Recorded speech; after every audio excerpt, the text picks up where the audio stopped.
Good morning children. Welcome to the next class of botany. In the previous class we started studying about the shoot system. So the shoot system, the vegetative part of the shoot system consists of the stem and the leaves. So already we have studied about the stem in detail. Now today we are going to study about the leaf. Now leaves, they are the green, thin, flattened lateral outgrowth of the stem.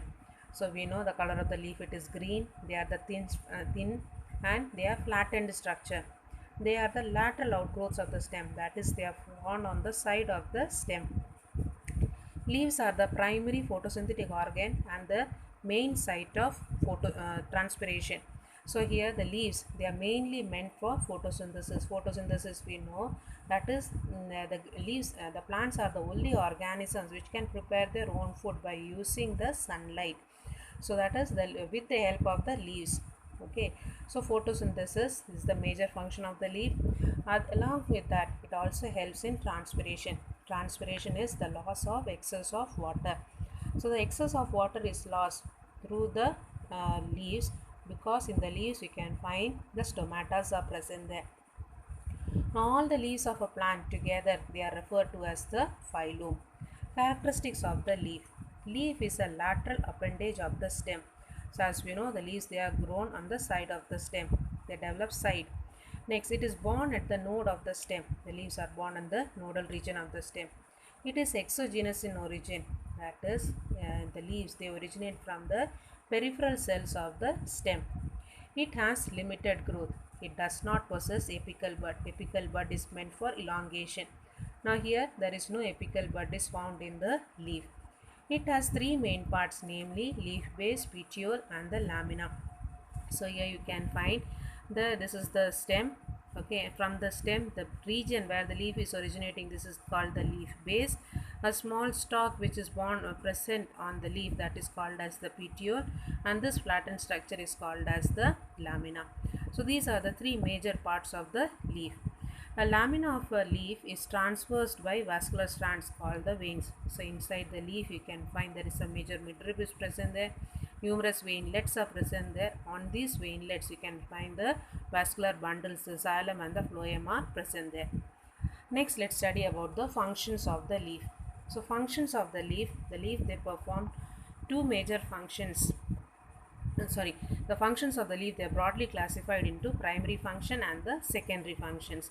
So primary functions, they are, that is performed by all the green leafy plants. They perform this function. They are photosynthesis, transpiration, gaseous exchange. So here the plants, they take in carbon dioxide for photosynthesis and they give out oxygen through the leaves. Next, protection of the buds. The leaves, they protect the flowers in the bud condition. Next, they help in the conduction of water and the dissolved solutes. So here the leaves, they are also helping in the upward movement of the water and the dissolved minerals. Next, we are going to study about the secondary functions. The secondary function is performed by is seen in some plants. First one is storage. In some plants, the food is stored in the plant or in the water is stored. Example, aloe or agave. Aloe vera, you have seen the leaf is thicky and fleshy, so water is stored there. Protection, the leaf gives protection to the plant. Example, opentia. In this, the leaves, they are modified in the form of the spines. Next, the support. Some plants, the leaves, they are modified to give support to the plant. Example, glorious and nepenthes. Reproduction, in some plants, in the leaves, there are adventitious buds are present there. This helps in the reproduction. That is the vegetative reproduction with the help of the leaves. Now let's study about the parts of the leaf. There are three major parts of a typical leaf. They are leaf base, petiole and lamina. So let's study with the help of this diagram here. So here you can find in the leaves, they are borne on the nodal region of the stem. The space between the two nodes, that is called as the internodes. Okay. Now in a leaf you can find the region where the leaf originate. The base is called as the leaf base. Okay. The contact of the petiole with the stem, that is called as the leaf base. It is also called as hypopodium. Next, you can find this a stalk of a leaf. This is called as the petiole, or it is also called as a mesopodium. So this mesopodium or the petiole, it connects the stem as well as the leaf lamina. Next, you are going to study, that is, in the petiole you can find there is a flattened structure is present there, that is called as the lamina or the leaf blade. It is also called as the epipodium. Next you can find here in the leaf, the tip of the leaf, it is called as the apex. Okay, this periphery region of the leaf, it is called as the leaf margin. In the center of the leaf runs the midrib. Okay, and from the midrib arise the numerous veins and veinlets. So here only you can find the vascular tissues are present there. Next you can find here the stipules are present there. Stipules are the characteristic feature found in the dicotyledonous plants. So they are found mostly in the dicot plants. They are found only at the leaf base. So these are the parts. So the major parts of the leaf, if we say, there are three: leaf base, hypopodium; petiole, mesopodium; leaf lamina, epipodium. Now let's study this each part in detail. So first one, that is the leaf base. The part of the leaf attached to the node of the stem is called as the leaf base. Usually it protects the growing bud in its axil. So here the major function of the leaf base is protects the axillary buds. Okay. Next is the pulvinous, the modification of the leaf base. In leguminous plants you can find here the leaf base is swollen. So this is the characteristic feature in the leguminous plants, that is the pea plant, okay, or the Pisces plant. So here you can find there the leaf base, they are broad and swollen. They are known as pulvinous. Example: clitoria, love, cassia, butea. Next is the sheathing leaf base. In many monocot families such as Ericaceae is the coconut plant family, Musaceae banana plant family, Zingiberaceae ginger family, Poaceae it is the rice family. Here the leaf base extends into a sheet and clasps part or whole of the internode. So here you can find in the banana is the example given here. So here you can find banana, as we know, it has a broad leaf, it has a strong petiole. Below the petiole, the leaf base, they are in the form of a sheet. This sheet, it encloses the aerial stem. Okay. Next you can find here such leaf base also leave permanent scars on the stem when they fall, as you can see in the in the coconut family. So the old leaves, when they fall down, the mark of the leaf base, they remain permanently over the stem. Next we are going to study about the petiole. Petiole is also called as the stipe, or it is called as the mesopodium. It is a bridge between the lamina and the stem. Okay, so petiole, it connects the leaf lamina and the stem. Petiole or leaf stalk is a cylindrical or subcylindrical or flattened structure of a leaf which joins the lamina with the stem. The leaf with petiole, they are said to be petiolate. So in those plant, the leaves, they have the petiole, they are called as petiolate leaf. And those plants which do not have the petiole, they are called as sessile leaf. Okay. So the plants which is having the petiole, they are called as petiolate leaf. Example for this is ficus, hibiscus.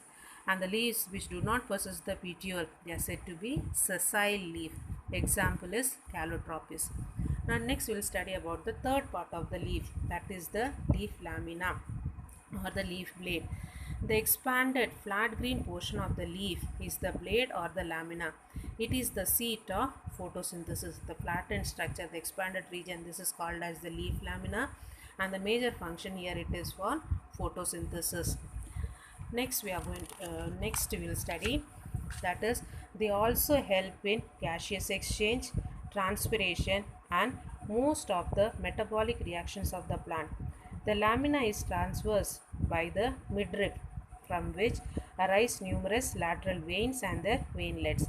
The lamina shows great variation in its shape, margin, surface, texture, color, venation, and incision. So here we have studied, that is, the shape of the leaves varies. So here itself we can see the different shapes of the leaves are there. Next, the margin. In some it is the entire margin is there. In some it will be a toothed margin, as you can see in the hibiscus. So here the margin of the leaves, they varies. Next is the surface of the leaf.